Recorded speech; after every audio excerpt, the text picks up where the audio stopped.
بسم اللہ الرحمن الرحیم۔ السلام علیکم۔ جس وقت پوری قوم اللہ سبحانہ و تعالیٰ کے نبی حضرت ابراہیم علیہ السلام کے خلاف اٹھ کھڑی ہوئی اور ان کو آگ میں ڈالا گیا، پھر ان کو جلا وطن کیا گیا، تو صرف ایک اور اللہ کا نبی حضرت لوط علیہ السلام آپ کی گواہی دینے لگے۔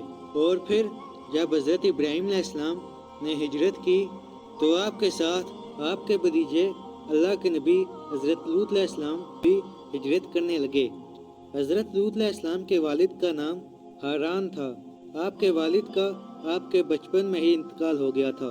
تب ہی آپ اپنے چچا حضرت ابراہیم علیہ السلام اور دادا آزر کے ساتھ رہتے تھے۔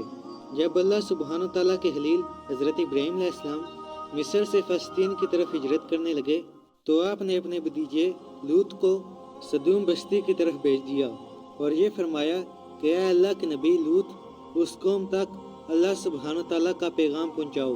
ان میں بدکاری اور بے حیائی عام ہو چکی ہے، ان کی اصلاح کے لیے جاؤ اور وہاں رہنا شروع کر دو۔ تو یوں اللہ کے نبی لوط علیہ السلام سدوم بستی کی طرف روانہ ہو گئے۔ یہ بحار مردار کے پاس ایک بستی تھی، تجارت کا مرکز اور مسافروں کے لیے آرام کی جگہ۔ وہ قوم کافر قوم تھی، نئے نئے گناہ کے طریقے ایجاد کرتے اور فخر سے اس پر عمل کیا کرتے تھے۔ اس قوم میں ایسے بدترین گناہ موجود تھے جو ان سے پہلے اس زمین پہ کسی نے بھی انجام نہیں دیے تھے۔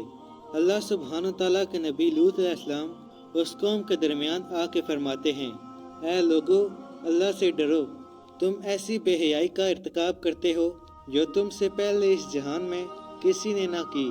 اپنی عورتوں کو چھوڑ کر مردوں سے اپنی حاجت پوری کرتے ہو۔ اگر تم گناہوں سے باز نہیں آئے تو عنقریب تم پہ عذاب برسے گا۔ وہ پوری قوم ہنستی رہی کہ یہ دیوانہ کہاں سے آیا ہے، ہم کسی عذاب کو نہیں مانتے۔ اگر تم واقعی سچے ہو تو دکھاؤ کہ عذاب آتا ہے۔ وہاں لوط علیہ السلام اور ان کی بیٹیوں کے علاوہ سب کے سب غلاظت میں ڈوبے ہوئے تھے اور اللہ سبحانہ تعالیٰ کے پیغام کا مذاق اڑا رہے تھے۔ چنانچہ انہوں نے لوط علیہ السلام کو اپنی بستی سے باہر نکالنے کا فیصلہ کیا۔ اللہ کے نبی لوط علیہ السلام اللہ سے مخاطب ہو کر فرمانے لگے، اے اللہ، یہ قوم ہدایت پانے والوں میں سے نہیں بلکہ تیری ہدایت کا مذاق اڑانے والوں میں سے ہے۔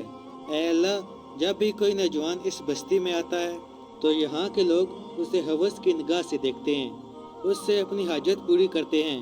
اے اللہ، میری مدد فرما۔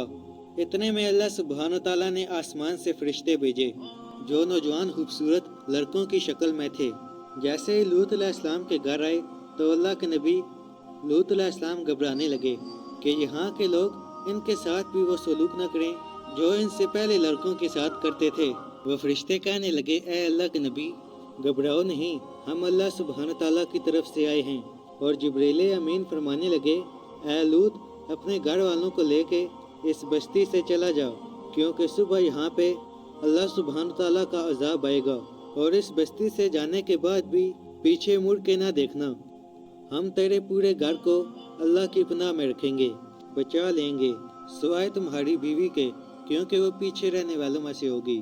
افسوس، لوط علیہ السلام کی بیوی نے جب ان لڑکوں کو دیکھا تو اس بستی کے لوگوں سے کہنے لگی کہ ہمارے گھر کچھ خوبصورت نوجوان آئے ہیں، کیا تم نے ان کو نہیں دیکھا؟ ان کا حسن ایسا ہے جیسا تم لوگوں نے پہلے کبھی نہ دیکھا ہوگا۔ اتنے میں بستی کے کچھ لوگ حضرت لوط علیہ السلام کے گھر پہنچتے ہیں۔ حضرت جبریل امین ان کو ایسی ضرب لگاتے ہیں کہ وہ تمام کے تمام اوندے ہو گئے۔ وہ سب واپس جانے لگے اور زور زور سے دھمکیاں دینے لگے کہ اے لوط، تم سے ہم کم نپٹ لیں گے۔ تو بس جیسے ہی لوط علیہ السلام اپنے گھر والوں کے ساتھ اس بستی سے باہر نکلتے ہیں تو جبریل امین اس بستی کو گھیر کر وہ آسمانوں کی طرف بلند کرتا ہے اور پھر زمین کی طرف دے مارتا ہے، اور آسمانوں سے اللہ سبحانہ تعالیٰ کا عذاب برسنے لگتا ہے۔ آسمانوں سے پتھر اور آگ ایسے برستی ہے کہ وہ ایک ایک انسان چیخ اٹھتا ہے۔ ان کی چیخیں اور آواز جب لوط علیہ السلام کی بیوی نے سنی جو ان کے ساتھ چل رہی تھی تو وہ بار بار اس بستی کو پیچھے مڑ کے دیکھ رہی تھی۔ اتنے میں آسمان سے ایک پتھر آیا اور لوط علیہ السلام کی بیوی کے اوپر گرا اور وہ بھی ان بستی کے لوگوں کے ساتھ فنا ہو گئی۔ آج بھی حضرت لوط علیہ السلام کی قوم پہ عذاب کے نشانات زمین پر موجود ہیں، تاکہ انسان غور و فکر کرے۔ بے شک اللہ جو چاہے وہ ہو کے رہتا ہے۔